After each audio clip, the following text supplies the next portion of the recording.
Welcome to Michigan's WW1 Centennial News Report for August 2014. Cadillac Participation in the World War. Cadillac founded Detroit on July 26, 1701. The name Cadillac has been associated with Detroit, Michigan since that time, over 300 years. I'm your host for this show, Dennis Skupinski. 100 years ago this month, the Great War started in August 1914 and forever changed the lives of those involved and those who lived after them.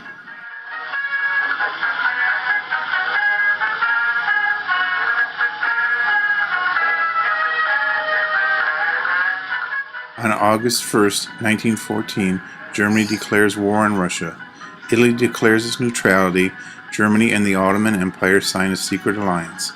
On August 2nd, Germany invades Luxembourg. On August 3rd, Germany declares war on France, and Belgium does not allow the Germans to go through their country. August 4th, Germany invades Belgium to outflank the French army.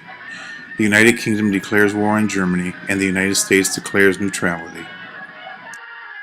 During the rest of August, countries mobilized their reserves, moving men to the front lines while regulars skirmished.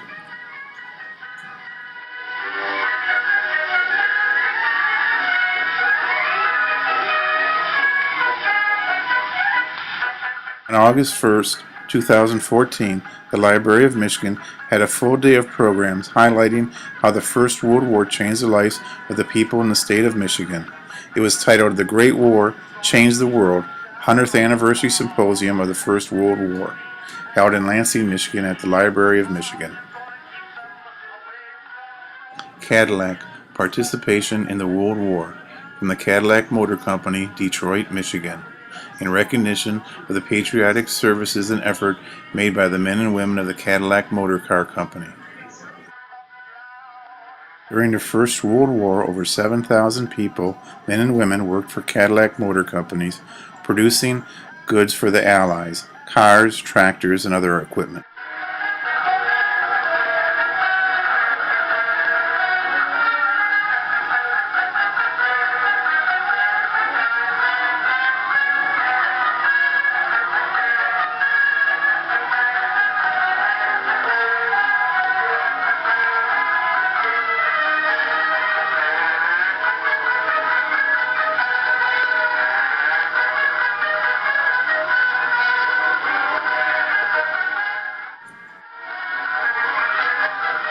The gasoline-powered machine proved itself one of the most useful inventions of man.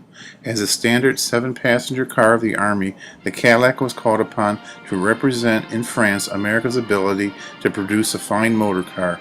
87 makes of foreign and American cars were represented. Commissioned as it was, the Cadillac served under the eyes strained to detect a flaw. Americans in France were happy and reassured in the performance of this car, which came from their native land. These cars would leave and be gone for 2 to 3 weeks, traveling day and night. When it was permissible on these long drives, drivers would alternate, but often the same driver and officer were kept on constant duty for days at a stretch, officers sleeping while en route from place to place, and the driver snatching a nap in the car during brief stops. These were wartime conditions under which the Cadillac earned its reputation for dependability, comfort, and speed. As the average driving speed was 40 miles an hour and the runs from 1 to 200 miles at a stretch, it was demonstrated that even if there were other cars that would stand the abuse, there were few in which either the driver or passenger could endure the strain. The only speed laws were the laws of gravitation on the bumps and centrifugal force in taking the turns. In traveling those shell-bitten roads, where time was of vital consideration, it was more important than the first hour that they showed up the weakness of a car. It was the second and succeeding hours at the same 40 to 50 mile an hour average that endless repetitions of these performances.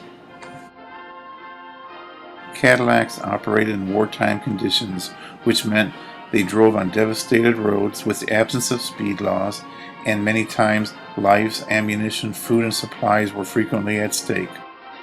On many occasions, officers would have liked to have done their own driving, just to relieve the strain of constant travel. but AEF regulations, American Expeditionary Force regulations, would not permit officers to drive their own cars. The chief reason for this regulation was that no car should be without at least two men. If an enemy got one of them, the other would be able to complete his mission and bring the car back safely. The Army took the Cadillac touring car as it stood, without changing line or altering a dimension. An emergency fuel tank on the running board was added, and tire chains were included in the equipment. Except for these minor changes and the olive drab finish, the Cadillac that was sent overseas was the same as the one which was seen daily on the American streets and roads. A total of 2,095 cars were shipped overseas and 199 to various posts and camps in the country, up to the signing of the armistice. 221 were delivered to the Canadian government. There was also a special limousine which was still painted in the olive drab finish, which resembled the standard Cadillac car, but the interior was a little bit different. It was upholstered in leather instead of mohair velvet. The curtains were canvas instead of silk, and the floor was covered with cocoa mat, and the passenger compartment was provided with a desk intended for the use of the officers in referring to their maps and charts while traveling from one part of the war zone to the other. More than 300 of these special types of cars were furnished to the government for service overseas.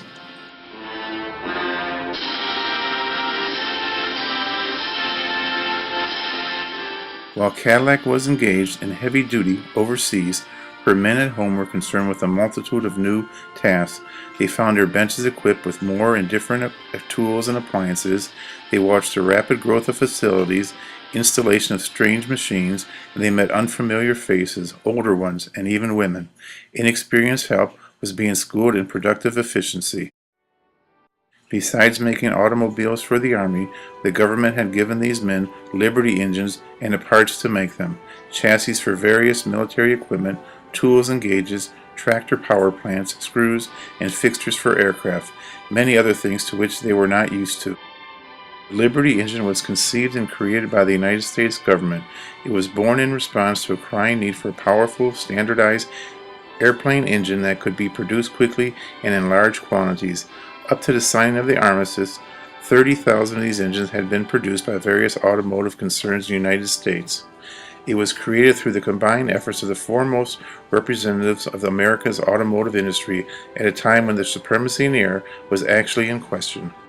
The Liberty engine had completely interchangeable parts, which not only facilitated quick production, but also quick repair and overhauling. It was known among the craft as apple tree repair job. Old file-to-fit methods of construction gave way to the greater ease and accuracy of the gauge system. Cadillac stands for standardization in the automotive industry. It was the first concern to recognize the value of using gauges. The most closely associated with the design and manufacture of the Liberty engine testified to the extraordinary ability of Cadillac shops to handle standardized construction of parts in which it was necessary to hold for the closest limits.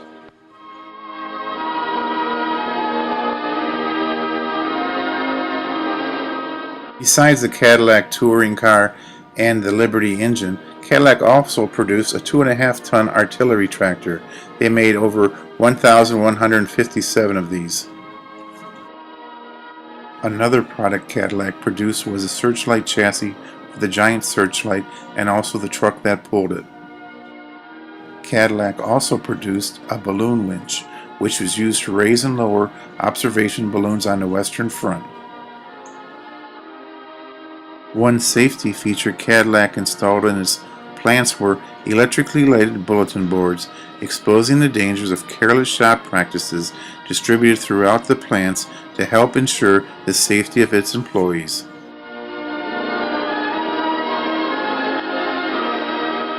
Besides Cadillac employees serving in the armed services, on the home front Cadillac employees participated in a number of events to help the war effort, such as supporting the Patriotic Fund and other endeavors.